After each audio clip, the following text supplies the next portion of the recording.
അതിന് മുന്നേ എനിക്ക് ആളുണ്ടെന്നറിയാം, പക്ഷെ പരിചയമില്ലാത്ത ഒരാളായിരുന്നു. അപ്പൊ ഇന്നത്തെ ട്രെൻഡ് അനുസരിച്ച് നമുക്ക് സാമ്പത്തികവും വിദ്യാഭ്യാസവും ഉള്ള എല്ലാ കുട്ടികളെയും വിദേശ രാജ്യങ്ങൾ വിട്ട് പഠിപ്പിക്കുകയും അവരുടെ കഴിവുകൾ അവിടെ ഉപയോഗിക്കത്തക്ക വണ്ണമാണ് എല്ലാവരും ചിന്തിക്കുന്നത്. പക്ഷെ അതിൽ നിന്നും വിഭിന്നമായിട്ട് 2 ഡോക്ടർമാരുടെ, അതായത് മകനും മകളും 2 ഡോക്ടർമാരുടെ സേവനവും അതോടൊപ്പം തന്നെ വേറെ ചില പ്രമുഖരായ ഡോക്ടർമാരുടെ സേവനം നമ്മുടെ നാട്ടിൽ തന്നെ ലഭിക്കട്ടെ എന്ന ചിന്തയിൽ ഈ ഒരു സ്ഥാപനം ഇവിടെ തുടങ്ങിയ നമ്മുടെ നൗഷാദ്, നമ്മുടെ MD-ക്ക് ഒരുപാട് നന്ദി അർപ്പിച്ചുകൊള്ളുന്നു.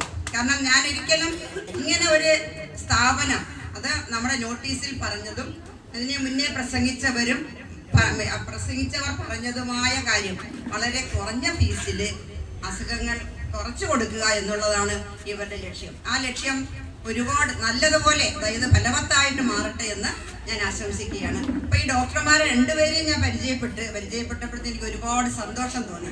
ഒരുപാട് സന്തോഷം എന്ന് വെച്ചാൽ ഞാൻ അവരോട് പറയുകയും ചെയ്തു, നല്ല സന്തോഷം തോന്നി. കാരണം ഒരു വ്യക്തിയുടെ മുഖത്ത് നോക്കുമ്പോഴറിയാം ആ വ്യക്തിയുടെ മഹാത്മ്യം എന്താണെന്ന്. ഡോക്ടറായിരിക്കാൻ ഒരുപാട് പേർക്ക് ഡോക്ടർ പദവി ലഭിക്കുമെങ്കിലും ഡോക്ടറായിരിക്കാൻ അർഹതയുള്ളവർ വളരെ കുറച്ച് പേരായിരിക്കും. നമ്മളൊരു ഡോക്ടറിനെ സമീപിക്കുമ്പോഴത്തേക്ക് നമ്മൾ ഒരു ചീട്ടുമായിട്ടാണല്ലോ നമ്മൾ ചെല്ലുന്നത്, OP ടിക്കറ്റുമായിട്ടാണ് ചെല്ലുന്നത്. OP ടിക്കറ്റ് നമ്മൾ അവിടെ ഇരിക്കും. ചിലപ്പോൾ ഡോക്ടർ കൈ കാണിക്കും അവിടെ ഇരിക്കാൻ, പറയില്ല, കൈ കാണിക്കും. ഇപ്പം നമ്മൾ വളരെ വിഷമത്തോടെ അവിടെ ഇരിക്കും. എന്നിട്ട് ആ OP ടിക്കറ്റ് വാങ്ങിച്ചിട്ട് ഇങ്ങനെ എഴുതും. ഇപ്പം നമ്മളിങ്ങനെ പറഞ്ഞുകൊണ്ടേയിരിക്കും, ഡോക്ടറെ എനിക്ക് ഇന്ന അസുഖമാണ്, എനിക്ക് രാത്രി കിടക്കാൻ വയ്യ, ഉറങ്ങാൻ വയ്യ, ഇങ്ങനെ പറഞ്ഞുകൊണ്ടേ ഇരിക്കും. അപ്പൊ അതിനൊക്കെ ചോദിക്കുന്ന, അപ്പൊ ഡോക്ടർ ഇടയ്ക്കിടയ്ക്ക് ചില ചോദ്യങ്ങൾ ചോദിക്കും. അതിനൊക്കെ നമ്മൾ അതിന് മറുപടി പറഞ്ഞുകൊണ്ടേ നമ്മളിരിക്കും. അപ്പൊ ഡോക്ടർ പകുതിയും ഡോക്ടർ കേൾക്കത്തില്ല, കേൾക്കുന്നോട്ട് ഡോക്ടർ അവിടെ എഴുതുകയില്ല. അതിന് പകരമായിട്ട് വരുന്ന ഒരാളുടെ മുഖത്ത് നോക്കി ഒരല്പം ഒരു സെക്കൻഡ് ഒന്ന് ചിരിക്കുക, നിങ്ങൾ അവിടെ ഇരിക്കും എന്ന് പറയുക.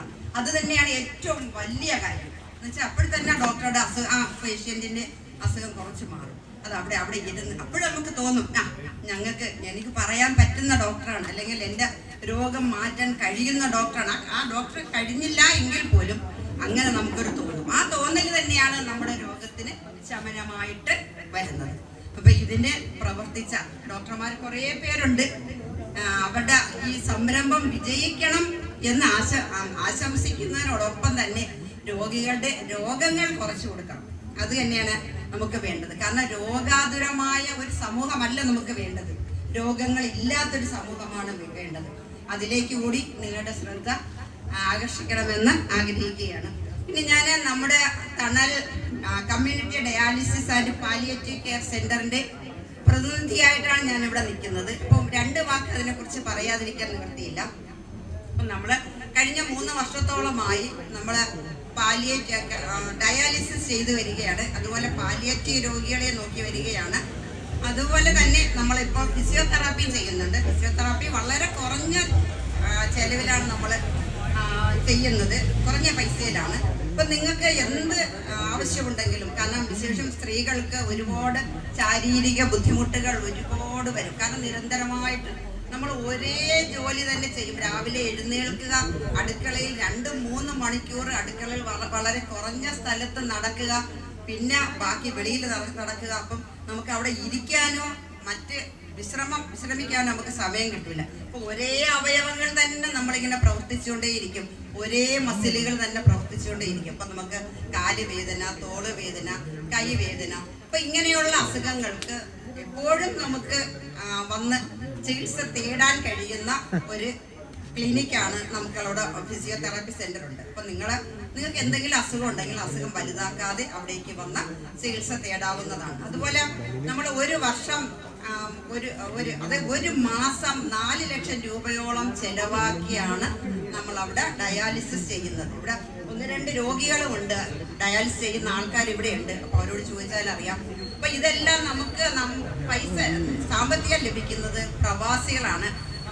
നമ്മളെ MD നൗഷാദ് സാറിനെ പോലെയുള്ള പ്രവാസികളിൽ നിന്നാണ്, അതുപോലെയുള്ള നമ്മുടെ നാട്ടിലെ പ്രവാസികളിൽ നിന്നാണ് ഈ സാമ്പത്തികം നമുക്ക് കണ്ടെത്തുന്നത്. അതുപോലെ തന്നെ നമ്മുടെ മഞ്ഞപ്പാറയിലും ചുറ്റിനുമുള്ള സാധാരണക്കാരിൽ സാധാരണക്കാരായ ആൾക്കാർ അവർക്ക് ചെലവഴിക്കേണ്ട പൈസയിൽ നിന്നും ഒരു തുക മാറ്റിവെച്ച് നമുക്ക് വേണ്ടി സംഭാവന നൽകുന്നതാണ്. അപ്പൊ ഇതെല്ലാം കൊണ്ടാണ് നമ്മുടെ സ്ഥാപനം ഇന്നും വളരെ കുഴപ്പമില്ലാതെ മുന്നോട്ട് പോകുന്നത്. അത് പറയാനും കൂടിയാണ് ഞാൻ ഇവിടെ നിന്നത്. എന്നാലും നമ്മുടെ നൗഷാദ് MD നൗഷാദും പിന്നെ ബാക്കിയുള്ള നൗഷാദ് സാഹിബിന്റെ മക്കള്, കുടുംബം, ഇവർക്കെല്ലാവർക്കും അതുപോലെ ഈ ഒരു സ്ഥാപനം എപ്പോഴും സമീപിക്കാൻ പറ്റുന്ന ഒരിടമായി മാറണേ എന്ന് ആഗ്രഹിച്ചുകൊണ്ടും ഞാൻ എൻ്റെ ആശംസകൾ അർപ്പിക്കുന്നു. നന്ദി, നമസ്കാരം.